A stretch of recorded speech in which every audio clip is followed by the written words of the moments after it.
Welcome back. You are watching a special Channel News Asia coverage of the Hougang by-election. That's right. And right now, let's join Channel News Asia's S. Ramesh. He is at the nomination center for the latest. Ramesh, time is almost up for the nominations to be made official. Dominic, Sharon, the excitement has all shifted from the nomination hall to the open field as we can hear the chanting of support from both the Workers' Party and People's Action Party supporters and residents of Hougang who are gathered out there waiting for that important moment for the returning officer to come out and make that pronouncement. And once that pronouncement is made, the 23,799 voters will get this opportunity again to vote for their preferred Member of Parliament after the Workers' Party candidate and their former MP, Mr Yaw Shin Leong, was expelled from the Workers' Party, resulting in the Hougang seat to fall vacant and declared vacant by the Speaker of Parliament on the 28th of February. So we should hear in a short while from Mr Yam Ami on his decision and the final pronouncement on the Hougang by-election nomination day results. Over to you, Imelda.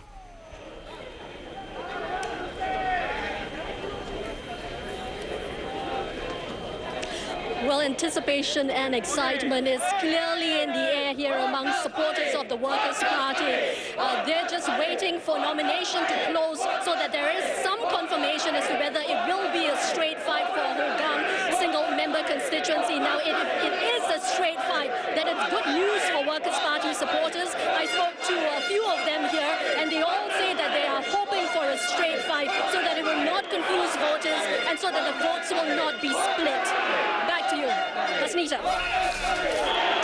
Yes, things are literally heating up here at the Hougang Stadium. It's very hot, and as you can hear, the PAP supporters are cheering for Mr Desmond Choo, especially as it's been confirmed that it's going to be a straight fight between Mr Desmond Choo and also Mr Png Eng Huat. Campaigning is expected to start as early as this afternoon, and I understand that Mr Choo will be taking a lunch break, a short one, before going on his campaign trail. Well, we are all now waiting for the returning officer to go on podium to announce the result, and we'll have more, so it's back to you. All right, Hasnita Majid there reporting from Serangoon Junior College. Now let's refer back to our studio guest, Eugene Tan. We were just talking about the by-election, you know, the different interpretations of when it should be called and whether it should be called. Now, the PAP has always maintained that it's always a fight between the parties and not so much the candidates. Your take on that? Well, I think yes. You know, we have evolved, you know, to the stage where, you know, party matters in the election process. But that doesn't mean that, you know, a party can just feel any Tom, Dick, or Harry. I think candidates do matter as well. So it is a combination. I am somewhat hesitant, you know, to say that, you know, it's the party that matters, and so long as, you know, the government in power, the equation is not changed by the seat being vacant, you know, that a by-election doesn't then become that necessary. I think it is important here to remember the principle of representation, right? You know, I think voters in each constituency are entitled to have their representative in Parliament. And in this case, you know, in Hougang, given that the seat was vacated very early on, right? Parliament hadn't even sat for 6 months, you know, so I think the by-election is necessary, and the Prime Minister, you know, didn't disappoint voters in Hougang, and that's why we're going to see most likely a contest, a polling day on the 26th of May. And before the break, we were talking about when a by-election can be called. I want to bring up the example a couple of years ago when a by-election was not called when Dr. Balaji Sadasivan passed away. Parliamentary seat was also vacant at that time. Why was a by-election not called? Was it because it was a GRC? Yes, in a GRC, the law requires all the seats to be vacant before a by-election can be called. If you have a 5-member GRC and, you know, 2 or 3 seats are vacant, under the law, there is no need, or rather you can't call a by-election even because the seats are not declared to be vacant. And so you have this process in which, the other MPs would cover, for the MP who is no longer active. But in SMC it's different, right? Because you don't have a situation in which, there can be another covering MP. So you could have a situation, for example, one party having only Party A having only one member of parliament, and let's say the seat was vacant, there is no one to cover that seat. So in the SMC the situation becomes somewhat different. Yet in the 80s there were that was before the GRCs were introduced. There were instances when single seats, obviously, were vacated and no by-election was called. Yeah, you had those instances. I think there were at least 3 that commentators have pointed out, and I think they relate they occurred at a time when the boundaries were being reviewed. The term of the life of the parliament was coming to an end. And I think in those instances, the expectations of a by-election were perhaps lower, right? And I suppose the sort of tentative terms that the Prime Minister gave when asked whether there would be a by-election, that I suppose that got some voters, some Singaporeans somewhat concerned about the whole process of representation and elections, given that Parliament hasn't sat for 6 months for the current term. So the situations are different. I think this is the first time in which we have a seat vacated somewhat rather early. I think Anson was perhaps in 1981 was in a way a fairly similar situation. But these events help to clarify the law, even if the court case doesn't go ahead. But they certainly help to enlighten us, or at least try to set a certain precedent at work. Earlier you mentioned that polling day this time around won't be a public holiday, but it was a holiday for the general election when polling took place. Why is there no public holiday this time around? Well, in a general election, the whole country is involved, and so a public holiday would facilitate the entire process. When we talk by-election, because it involves... Okay, we'll have to cut you off there because the returning officer is here to make the announcement. Let's listen in.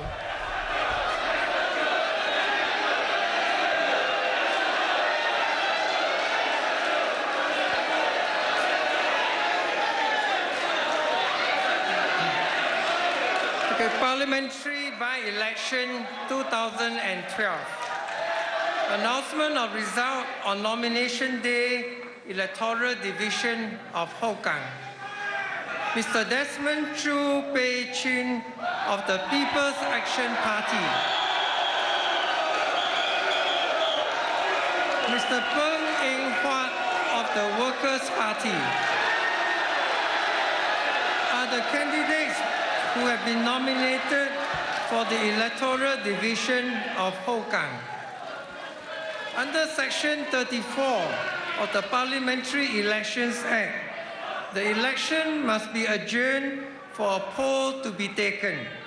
As the returning officer, I hereby direct that the poll be conducted in Singapore on the 26th of May 2012. May I now invite the contesting candidates to address their supporters. Mr. Desmond Choo, please.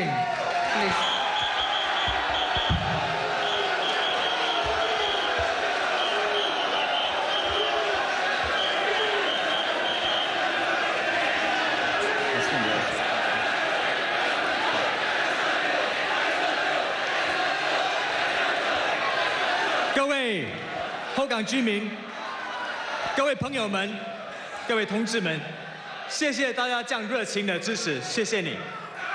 首先，我要感谢在去年大选支持我的选民，你们给我信心，你们给我力量。在这1年里，我们一起推行了许多计划，这些计划就是为了要改善我们的生活。我希望，我也呼吁选民在这次的补选，把你们的神圣的一票给我，让我们有机会一起为后港打造更美好的未来。谢谢。Dear residents of Hougang, dear supporters, you guys have been amazing. Thank you so much. Thank you for your support that I can contest in this by-election. We have served the residents hard. The residents know. Thank you so much.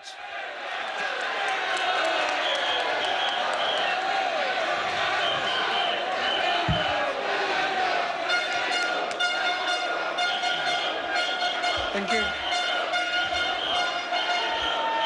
May I now invite Mr. Png Eng Huat, please.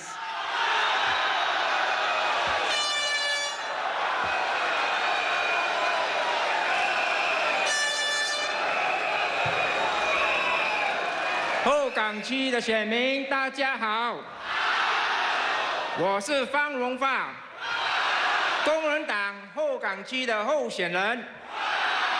这个月26号，请送我进国会，为你们服务。Voters of Hougang, good afternoon. My name is Png Eng Huat, Workers' Party candidate for Hougang.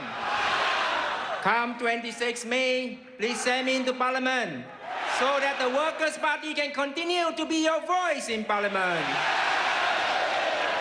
後間區嘅選民，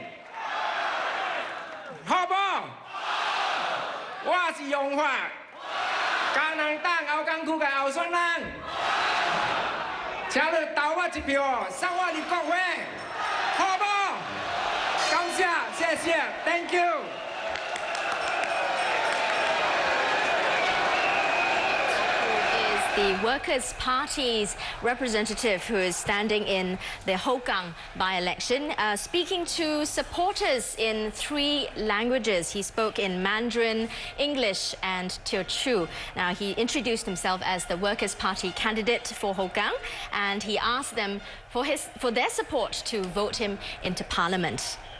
And he also said he hopes to continue to be the Workers' Party continues to be a voice in Parliament as well. Let's come back to Eugene for a quick minute. The proceedings so far this morning, did it pretty much go according to what you had expected? Yes and no. Yes, in the sense that, you know, we wouldn't expect to see any objections raised. No, because you know, the Dr. Po Lee Guan, you know, didn't turn up in the end. So much of the excitement yesterday, you know, came to an sort of anticlimactic finish. Yeah, so that's where we are. But you can see that, you know, in the way the contest has began in earnest, and the next 9 to 10 days will be interesting ones to watch. Mm-hmm. Well, what are the campaign rules now that we know it's going to be a straight fight? What sort of campaign rules are we looking at? Are they very, very similar to the elections? Yes, they're very similar. I think one of the focal points would be the election rallies, right? And because there are only 2 parties, you know, you're going to have a situation in which the rallies will be alternated, right? So if Workers' Party has their rally on day 1, the next day will be a People's Action Party rally. And so the question now is, you know, given the election constraints, the funding constraints, you know, how many rallies will be held? You know, given that this is a fairly small constituency, right, of no more than 24,000 voters, you know. So Singaporeans by now should be quite familiar with what's going to happen, and we can imagine that you know, the national focus will be on Hougang, you know, never mind if it's just a by-election. I'm just wondering, under what circumstances will the candidates lose their deposits? Well, candidates will lose their deposit if they poll less than 1/8 of the total number of valid votes cast. You know, so that will work out to about 12%. I think, looking at the GE 2011 results, I mean, the PAP and the WP, we're unlikely to see that sort of situation happening. If there was a third candidate, then I think there was a real likelihood that that person could lose his deposit. Okay, well, I understand. Well, we were looking, actually, my question is a bit moot now that we're looking at a straight fight, but out of curiosity, Dr. Po Lee Guan, there was a potential of him actually throwing his hat in the ring, but yet he is still officially a member of the Workers' Party. Is there a law, a rule somewhere which disallows two members of the same party from contesting? No, there is no rule that prevents two members from the same party from contesting, but the rules only allow, for one of them to represent his or her party, right? So the other party member will have to contest as an independent, So that's how it would have turned out if Dr. Po turned out. Of course, there'd be a question if both of them said that, we are both representing the Workers' Party. So that means if Dr. Po had turned up and he was contesting, he wouldn't have actually had to resign from the party? No, but the question of then disciplinary action being taken against him, which is a separate matter altogether, right? And that's something internal within the Workers' Party. Well, that's a sideshow for the time being.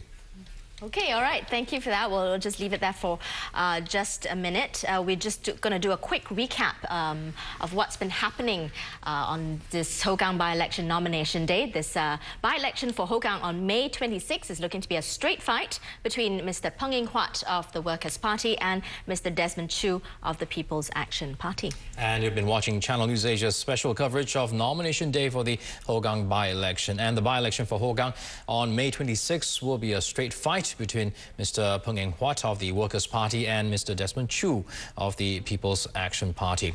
Returning officer Mr Yam Ami declared them the candidates at about 12:35 p.m. The men filed their papers at the nomination centre at Serangoon Junior College earlier this morning. Now, no objections were filed, but the day was not without drama. Mr Zheng Guoyuan, who is expected to run as an independent candidate, left the nomination centre after he learned that he could not contest. Channel News Asia understands he cannot be allowed to run as a candidate over a case in 2008 when he was fined for using abusive language on public servants. Well, the fourth man, Dr. Po Lee Guan, was not spotted at the nomination centre. He told reporters at a block near the nomination centre that he wanted to be a backup quietly and away from the limelight. And he said his conscience is clear, but Dr. Po said his action does not affect the Workers' Party. Supporters of the People's Action Party and the Workers' Party spent the later half of the morning at the Serangoon Junior College field, armed with banners, flags and other party paraphernalia. Well, now that the candidates have been approved, it's all systems ready to go. Mr Choo and Mr Peng will hit the campaign trail in their bid to fill the seat vacated by former Workers' Party Member of Parliament Mr Yaw Shin Leong after he was expelled in February for failing to account to the party for rumours of extramarital affairs. Campaigning is for 9 days with a cooling-off day on the eve of polling day. And polling day is on Saturday, 26th of this month, and it is not a public holiday. And that wraps up Channel News Asia's special coverage of nomination day for the Hougang by-election. And I'm Dominic Low. I'm Sharon Tong. Do stay with Channel News Asia for more updates.